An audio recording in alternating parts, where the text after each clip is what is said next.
آیت نمبر ہے 79۔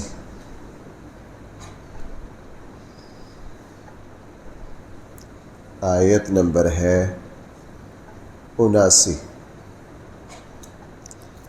بسم اللہ الرحمن الرحیم۔ الحمد للہ رب العالمین والصلاة والسلام على سید الانبیاء والمرسلین وعلى آلہ واصحابہ اجمعین۔ اما بعد فاعوذ باللہ من الشیطان الرجیم۔ بسم اللہ الرحمن الرحیم۔ ففہمناہا سلیمان وَكُلًّا آتَيْنَا حُكْمًا وَعِلْمًا وَسَخَّرْنَا مَعَ دَاوُودَ الْجِبَالَ يُسَبِّحْنَ وَالطَّيْرَ وَكُنَّا فَاعِلِينَ وَعَلَّمْنَاهُ صَنْعَةَ لَبُوسٍ لَكُمْ لِتُحْصِنَكُمْ مِنْ بَأْسِكُمْ فَهَلْ أَنْتُمْ شَاكِرُونَ وَلِسُلَيْمَانَ الرِّيحَ عَاصِفَةً تَجْرِي بِأَمْرِهِ إِلَى الْأَرْضِ الَّتِي بَارَكْنَا فِيهَا وَكُنَّا بِكُلِّ شَيْءٍ عَالِمِينَ وَمِنَ الشَّيَاطِينِ مَن يَغُوصُونَ لَهُ وَيَعْمَلُونَ عَمَلًا دُونَ ذَلِكَ وَكُنَّا لَهُمْ حَافِظِينَ۔ صدق اللہ مولانا۔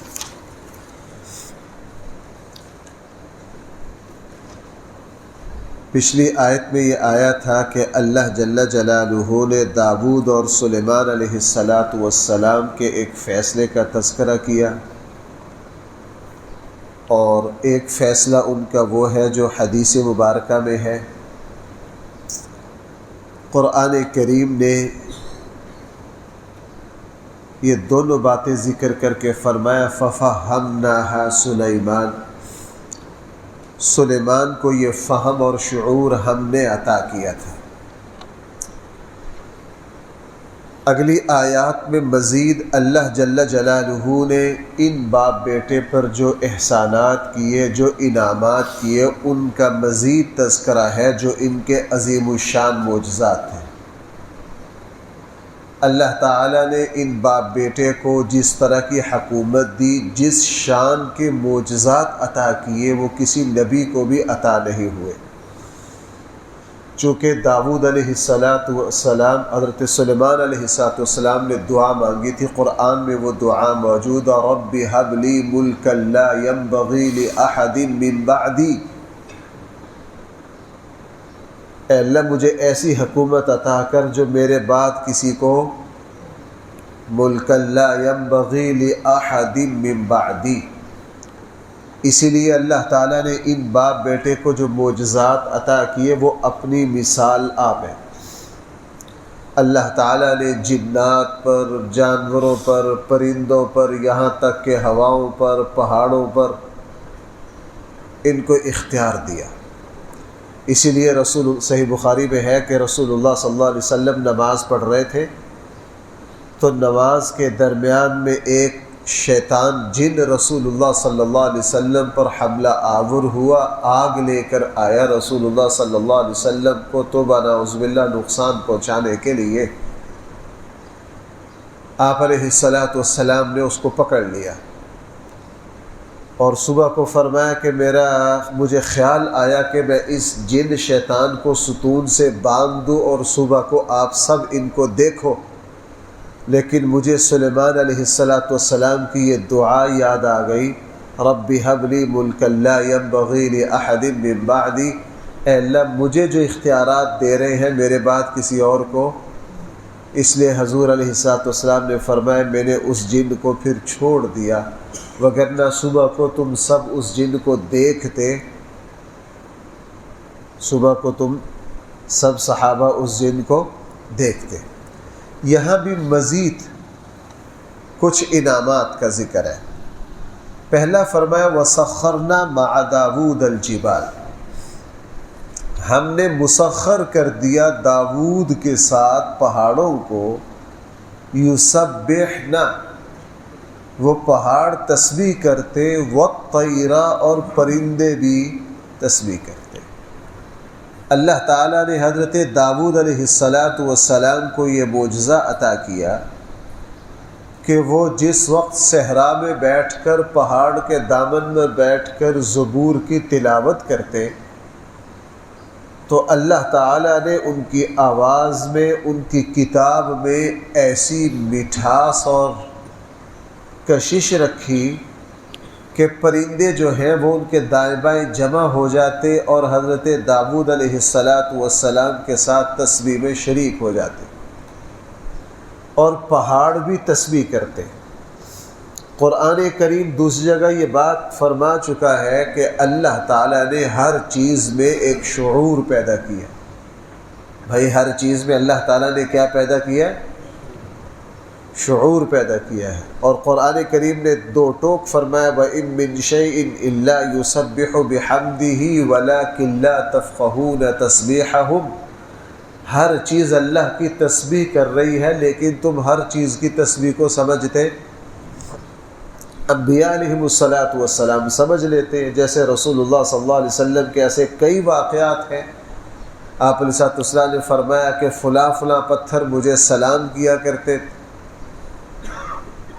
آپ علیہ السلام جس کھجور کے تنے پر ٹیک لگا کر خطبہ دیا کرتے تھے، بعد میں جب منبر بنایا گیا اس کھجور کے تنے کو مسجد نبوی کے کونے میں دفن کیا گیا، اس کے رونے کی آواز کو ساری مسجد نے سنا، اس کے رونے کی آواز کو بھائی ساری مسجد نے محسوس کیا۔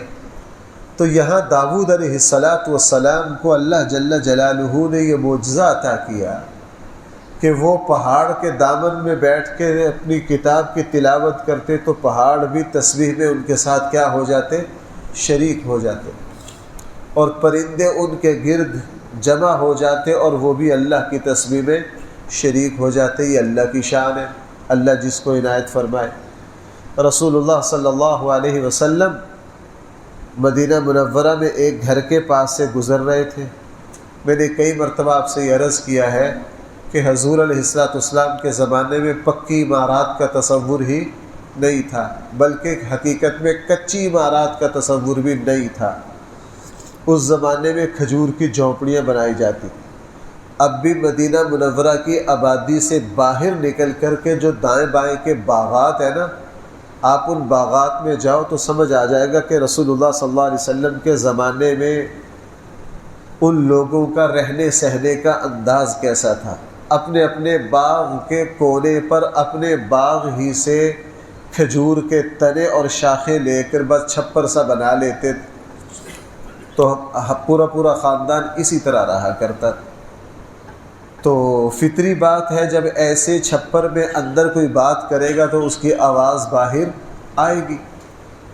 رسول اللہ صلی اللہ علیہ وسلم ایک جگہ سے گزر رہے تھے تو حضرت موسیٰ اشعری رضی اللہ عنہ قرآن کریم کی تلاوت کر رہے تھے تہجد میں، نماز میں۔ رسول اللہ صلی اللہ علیہ وسلم نے اس کو سنا، کھڑے ہو گئے۔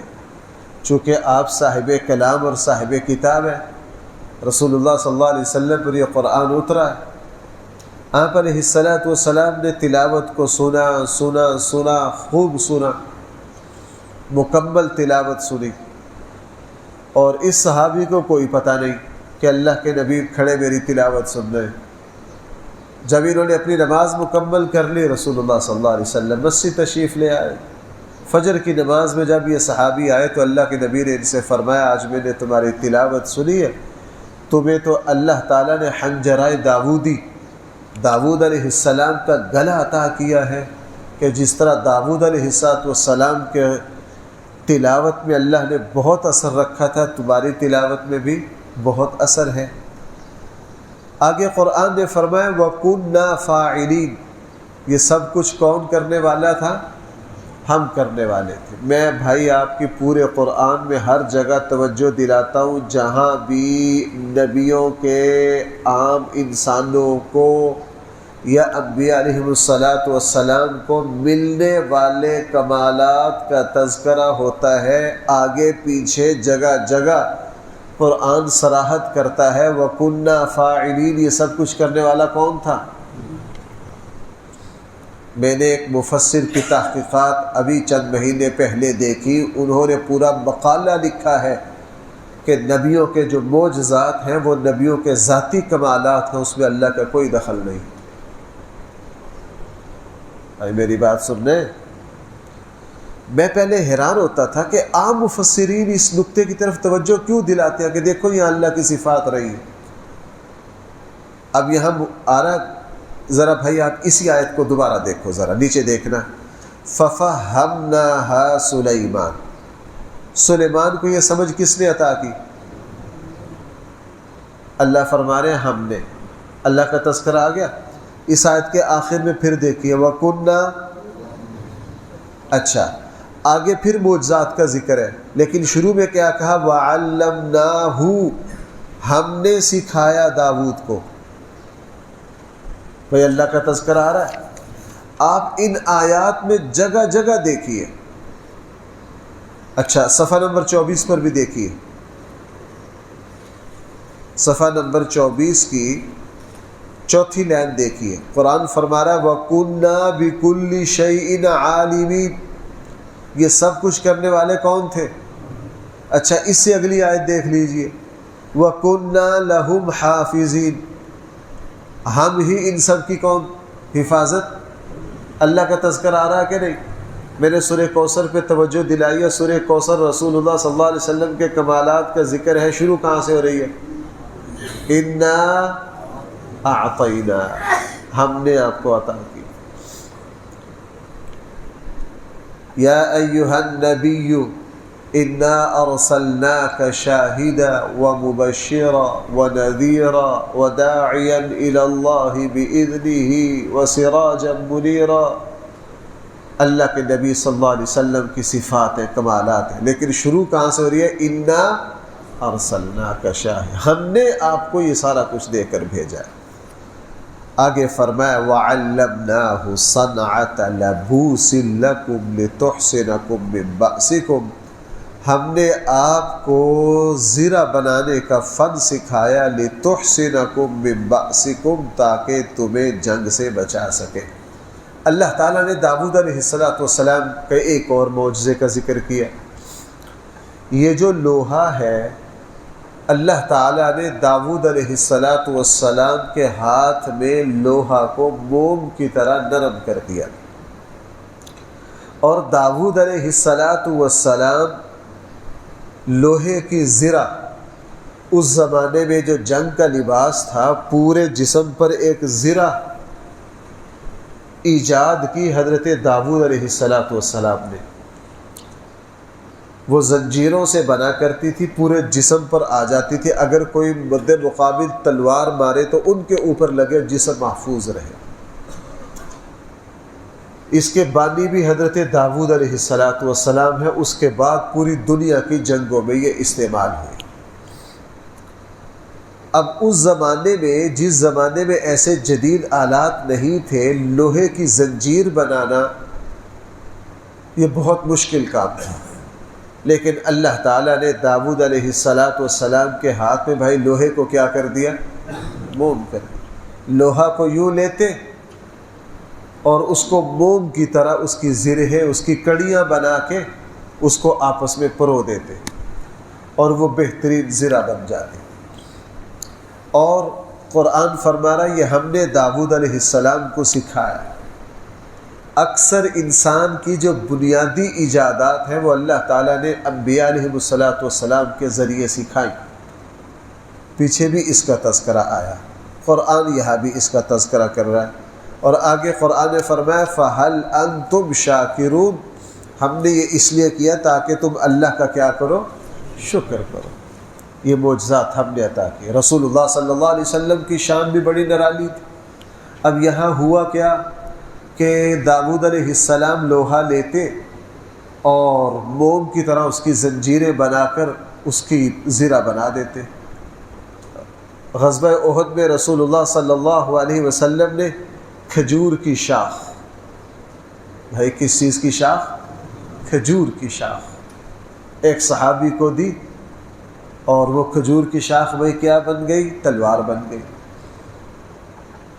سب نے دیکھا یہ کھجور کی شاخ ہے، دی، تلوار بن گئی، اور ان کو کہا کہ اس کو کام میں لاؤ، اور بعد میں لمبا عرصہ ان صحابی کے پاس یہ تلوار موجود رہی اور لوگ اس کو دیکھنے آیا کرتے تھے۔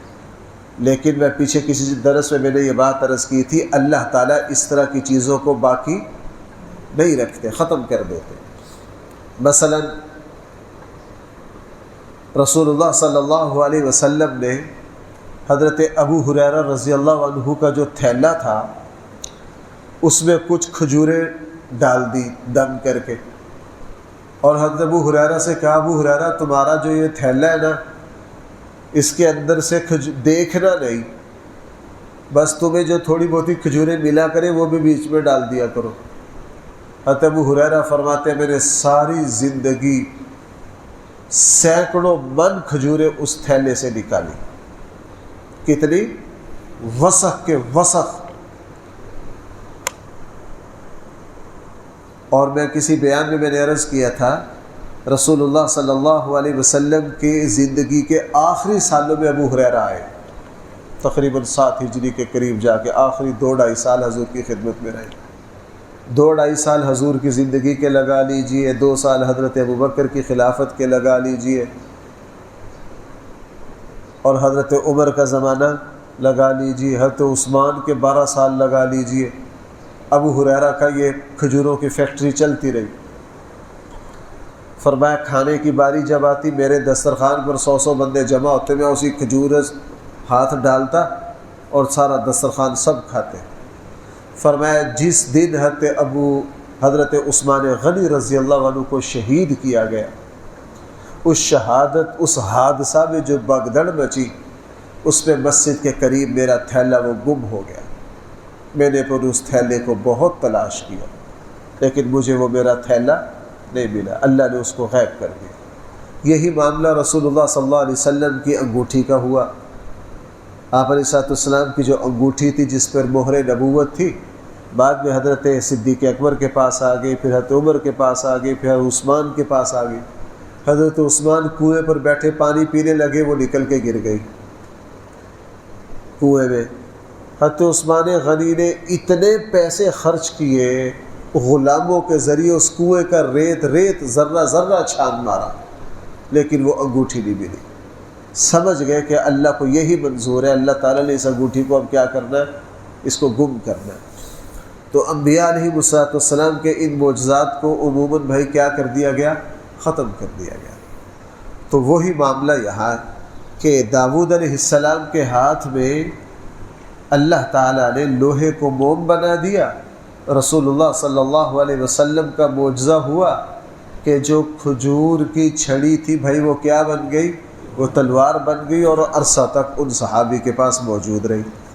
اس سے بڑھ کر معجزات وَلِسُلَيْمَانَ الرِّيحَ، اور سلیمان کے لیے ہم نے تیز ہوا کو اس طرح تابع کر دیا، تجری بِأَمْرِهِ، جو سلیمان کے حکم سے چلتی، الی الارض، اس زمین کی طرف یعنی شام کی طرف، التی بارکنا فیہا، جس میں ہم نے ان کو برکتیں عطا کی تھی۔ یہ اللہ کی شان۔ اللہ تعالیٰ نے بیٹے کو معجزات عطا کیے، کس سے؟ والد سے بڑھ کر۔ بھائی بیٹے کو معجزات عطا کیے اللہ تعالیٰ جل جلالہ نے، والد سے اللہ دے سکتے۔ رسول اللہ صلی اللہ علیہ وسلم حضرت ابراہیم کے بھی بیٹے لگے، حضرت اسماعیل کے بھی بیٹے لگے، سارے نبیوں کے روحانی اولاد ہیں رسول اللہ صلی اللہ علیہ وسلم۔ لیکن اللہ تعالیٰ نے کیا منظر ہوگا اس وقت بیت المقدس میں، جہاں حضرت آدم بھی موجود ہیں، حضرت ابراہیم بھی موجود ہیں، حضرت یعقوب بھی موجود ہیں، حضرت موسیٰ بھی موجود ہیں، حضرت سلیمان و داؤد بھی موجود ہیں۔ لیکن امامت کے لیے بھائی کس کو منتخب کیا گیا؟ بیٹے کو، رسول اللہ صلی اللہ علیہ وسلم۔ تو یہ اللہ کی عطا ہے، اللہ جس پر اپنا فضل، اللہ تعالیٰ جس پر اپنا فضل کرے۔ یہاں والد کو بھی عظیم الشان معجزات عطا کیے، لیکن سلیمان علیہ السلام کو جو معجزات عطا کیے وہ داؤد علیہ السلام سے بڑھ کر تھے. وہ بھائی کس سے بڑھ کر تھے؟ ان میں بہت بڑا فرق تھا، ایک بہت بڑا فرق تھا جس کو قرآن کے باریک الفاظ، وہاں ما کا لفظ ہے، یہاں لام کا لفظ، ولی سلیمان. جو حضرت داؤد علیہ السلام کے معجزات تھے وہ ہر وقت حضرت داؤد علیہ السلام کے حکم کے تابع نہیں تھے، لیکن حضرت سلیمان علیہ السلام کے جو معجزات تھے وہ ہر وقت حضرت سلیمان کے حکم کے تابع تھے. مثلا ہوا، حضرت سلیمان علیہ السلام ہوا کو جب چاہتے، جس رفتار سے چاہتے چلا لیتے. قرآن کہہ رہا ہے تجری بامرہ، ہوا کو حضرت سلیمان چلا لیتے، جس وقت جس طرح جس رفتار سے چلانا چاہتے چلا لیتے. اور شام کی طرف سفر کرنا ہوتا، جیسا کہ اسرائیلی روایات میں ہے کہ وہ اپنا تخت تھا، حضرت سلیمان علیہ السلام ہوا کو حکم دیتے اور ہوا تیز چل کر ان کے تخت اور سواری کو جہاں جانا ہوتا لے جاتے. اور قرآن کریم نے دوسری جگہ ذکر کیا، اس زمانے میں ایک مہینہ میں جتنا سفر ہوتا، حضرت سلیمان علیہ السلام ایک صبح میں فجر سے لے کے 10-11 بجے تک اتنا سفر کر لیتے جتنا سفر اس زمانے میں بھائی کتنے عرصے میں کیا جاتا؟ ایک مہینہ میں. اللہ تعالیٰ کے لیے کچھ مشکل نہیں ہے. ہمارے آقا صلی اللہ علیہ وسلم کے معراج کے سفر کو دیکھ لیجئے. رسول اللہ صلی اللہ علیہ وسلم کے معراج کے سفر کو اللہ تعالیٰ نے مسافتوں کو سکیڑ دیا. اللہ تعالیٰ نے مسافتوں کو بھائی کیا کر دیا؟ سکیڑ دیا. یہ اللہ کے اختیار میں ہے، اسی کا تذکرہ یہاں کر رہے ہیں. وَلِسُلَيْمَانَ الرِّيحَ عَاصِفَةً، سلیمان کے لیے تیز ہوا چلتی، تجری بامرہ، جو ان کے حکم سے چلتی، الی الارض، اس شام کی زمین کی طرف جس میں ہم نے بڑی برکتیں رکھی ہیں، جن برکتوں کا تذکرہ میں نے پیچھے درس میں کیا تھا. وَكُنَّا بِكُلِّ شَيْءٍ عَالِمِينَ، یہ سب کچھ کرنے والے کون تھے؟ اس سے بڑھ کر معجزہ. وَمِنَ الشَّيَاطِينِ مَن يَغُوصُونَ لَهُ، اور شیطان جو غوطہ لگاتے سلیمان کے لیے، وَيَعْمَلُونَ عَمَلًا دُونَ ذَلِكَ، اس کے علاوہ بہت سے عمل کرتے. اللہ تعالیٰ نے جنات شیاطین کو بھی پابند بنا دیا تھا کس کے حکم کا؟ حضرت سلیمان علیہ السلام کا. ان سے جو کام لینا ہوتا لے لیتے. اور سورہ سبا کے دوسرے رکوع میں ہے کہ انہوں نے بہت بڑی تعمیر ان سے، یعملون له ما یشاء من محاریب وتماثیل وجفان، بڑے بڑے کاریگری کے کام لیتے، بڑی بڑی دیگیں بنواتے. ان سے بہت کچھ کام لی حضرت سلیمان علیہ السلام نے. لیکن بھائی ایک لطیفہ بھی سن لیجئے تاکہ آپ متوجہ ہو جائیں. آج کل کے ہمارے عاملوں کے پاس جا کے بیٹھے نا تو آپ کو یوں لگے گا کہ یہ حضرت سلیمان سے بھی 1000 گنا آگے. میں ایک بہت بڑے عامل کے پاس بیٹھا، بڑے مشہور عامل ہیں، ان کے پاس بیٹھا، 1000 جن بھیج دیے، جاؤ کراچی سے پکڑ کر لے آؤ. لے آئے ہو؟ جی لے آئے. جاؤ اب چائنا جاؤ، وہاں سے پکڑ کر لے آؤ. لے. میں کہا کمال ہو گیا بھائی، یہ تو حضرت سلیمان، ہر عامل حضرت سلیمان سے بھی آگے پہنچا ہوا. میں نے کہا سلیمان علیہ السلام نے تو ان سے دیگیں بنوائی ہے، یہ تو پورا ملک نہ تعمیر کروا دے ان سے. جھوٹ بہت چلتا ہے. میں نے ایک عامل کو، حالانکہ میں اگر آپ کو سچی بات بتاؤں نا، وہ کوئی بد عمل نہیں تھے. میں جس عامل کا تذکرہ کروں، نیک آدمی. آپ نیکوں کا حال لگا لیجئے، پھر بدوں کا آپ خود سمجھ جائیے. اب وہ جو نیک متقی پرہیزگار عامل ہیں، مجھے کہہ رہے تھے کہ میں نے ان سے کہا یار آپ اتنے پیسے کیوں لیتے ہو؟ 50 ہزار مانگ لیتے ہو ایک دم کرنے. آپ مفت پڑھ کے کیا ہوگا آپ کو؟ کہہ لگے مجھ صاحب اصل میں جو میرے موکل ہے نا، مجھے کوہ کاف سے ان کے لیے زعفران کا ہر روز کھانا منگوانا پڑتا ہے. وہ 1 کلو کھانا آتا ہے، اس کی مالیت تقریباً 50 ہزار ہے. منگواتے کہاں سے ہیں؟ بھائی کہاں سے؟ کوہ کاف سے۔ ہمارے یہاں کوہ کاف کی بڑی داستانیں مشہور ہیں۔ میرے استاد حضرت مولانا مفتی متقی عثمانی صاحب کوہ کاف کے سفر پر جب گئے تو پورے شہر کے علماء جمع ہوئے تو ان سے رہا نہ گیا۔ انہوں نے خطاب سے پہلے کہا بھائی تمہارے شہر میں میں پہلی دفعہ آیا ہوں خطاب کرنے، تمہیں پہلے پاک و ہند میں تمہارے بارے میں جو پریوں کی داستانیں وہ سنا دوں ذرا۔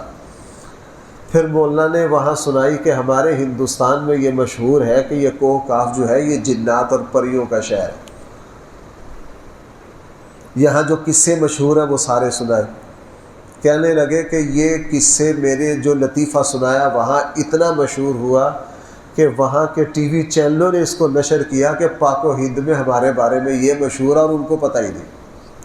اب زعفران کا کھانا وہاں سے آتا ہے سیالکوٹ میں، لیکن کوہ کاف والوں کو پتہ نہیں۔ جھوٹ چلتا ہے بہت زیادہ جھوٹ چلتا ہے۔ میں یہ نہیں کہہ رہا کہ دم میں اثر نہیں، قرآن و سنت ہوتا ہے، بالکل ہوتا ہے، لیکن اس میں حقیقت جو ہے وہ 10-15% ہے، باقی سارا جھوٹ ملا لیا جاتا ہے، اور 100 میں سے کم ہے، وگرنہ اکثر جو ہے۔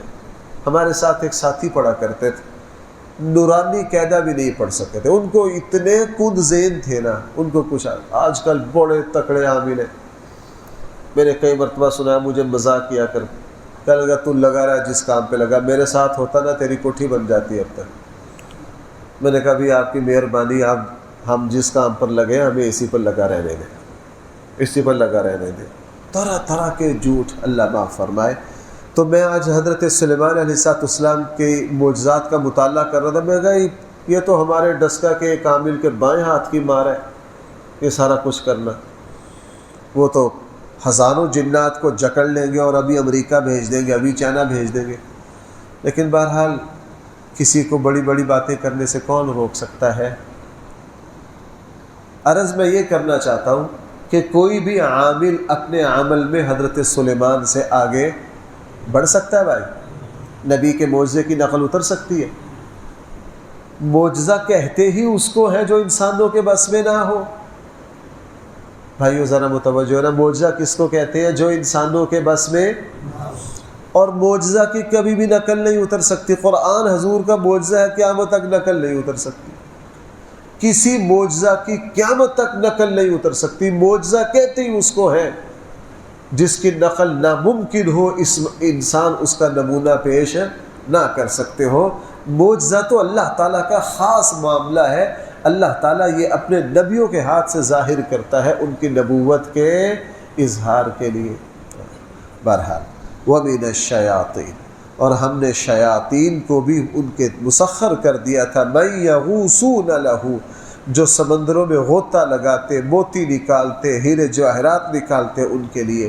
وَيَعْمَلُونَ عَمَلًا دُونَ ذَلِكَ، اس کے علاوہ کچھ اور بھی کام کرتے۔ وَكُنَّا لَهُمْ حَافِظِينَ، اور ہم ہی ان سب کی حفاظت کرنے والے تھے۔ اللہ تعالی ہم سب کو صحیح فہم عطا فرمائے۔ الحمدللہ رب العالمین، والصلاة والسلام على سید الانبیاء والمرسلین وعلى آلہ واصحابہ اجمعین۔ ربنا آتنا فی الدنیا حسنہ وفی الآخرۃ حسنہ وقنا عذاب النار۔ صلی اللہ تعالی علی خیر خلقہ سیدنا و مولانا محمد و آلہ